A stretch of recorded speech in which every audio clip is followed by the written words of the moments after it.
Code চলে আসছে। এখন এটা যদি আমরা ইনস্টল করি সেক্ষেত্রে আমাদের লাগবে কি, কম্পোজার লাগবে। যদি আমাদের কম্পিউটারে কম্পোজার না থাকে তাহলে আমরা কি করব, আমরা কম্পোজার কোথায় পাবো? আচ্ছা, আমরা কম্পোজার পাওয়ার জন্য আমরা এখান থেকে আমি লিখি গেট কম্পোজার, গেট কম্পোজার। ওকে, সো গেট কম্পোজার লেখার পরে এখানে দেখুন এই যে প্রথমে একটা ইউআরএল দেওয়া আছে গেট কম্পোজার ডট ওআরজি। আমি এখানে ক্লিক করি।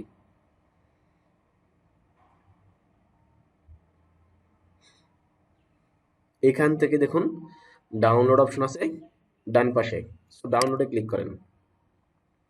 ডাউনলোডে আসার পর একটু লক্ষ্য করেন সেকেন্ড লাইন অর্থাৎ এখানে দেওয়া আছে যে download and run composer setup dot EX, এখানে ক্লিক করবেন। যে কম্পোজার সেটআপ ডট এক্স এটার উপরে ক্লিক করেন।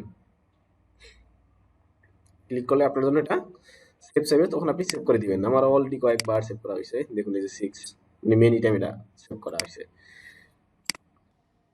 আচ্ছা দেখেন, অর্থাৎ আমরা যে কোনো সফটওয়্যার যেভাবে ইনস্টল করি নর্মালি ঠিক সেম টু সেম এ হচ্ছে কম্পোজার। এখানে এসে ডাবল ক্লিক করবো আমরা এটার উপরে, দেন রিকমেন্ডেড, তারপরে ইয়েস, এখানে কোনো কিছু ক্লিক করা দরকার নেই, নেক্সট। এবার আপনাকে শুধু এটা ধরাই দিতে হবে। যদি এটা আপনাকে ডিফল্ট ও নিয়ে নিতে পারে তাহলে আর কোনো সমস্যা নেই। তো যদি খুঁজে পায় যে আপনার জ্যাম সার্ভার কোথায় আছে, কোথায় পিএইচপি ফোল্ডার আছে, তার ভিতরে পিএইচপি ডট ইএক্স ফাইলটি আছে, আর যদি এটা না পায় তখন আপনাকে ব্রাউজ করে এটাকে ধরাই দিতে হবে। ক্লিয়ার? দেখুন আমারটা কিন্তু খুব বুঝে গেছে কোথায় আছে, অ্যাপ ড্রাইভে জ্যাম ফোল্ডারের ভিতরে। আমি দেখাই দিই। তারপরেও ধরেন আপনার যদি সি ড্রাইভ থাকে তাও ডিফল্ট নিয়ে নিবে, আর যদি না পায় তখন আপনি হচ্ছে আপনার যেখানে জ্যাম সার্ভারটি আছে সেখানে চলে যেতে হবে।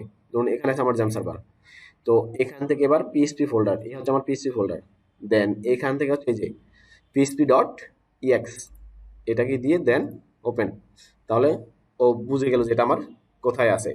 দেন তারপর নেক্সট, এখানে কোনো কিছু ক্লিক বা কোনো কিছু দরকার নেই, নেক্সট, দেন ইনস্টল।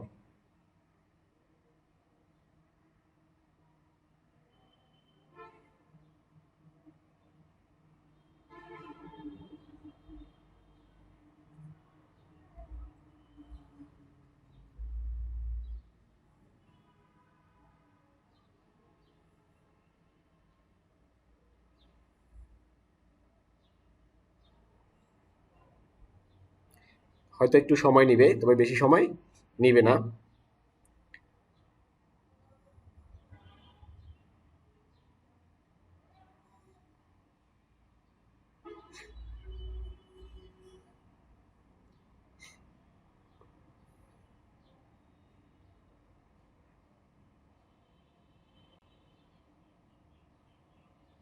ওকে, দেন ফিনিশ, কম্পোজার ইনস্টল হয়ে গেল।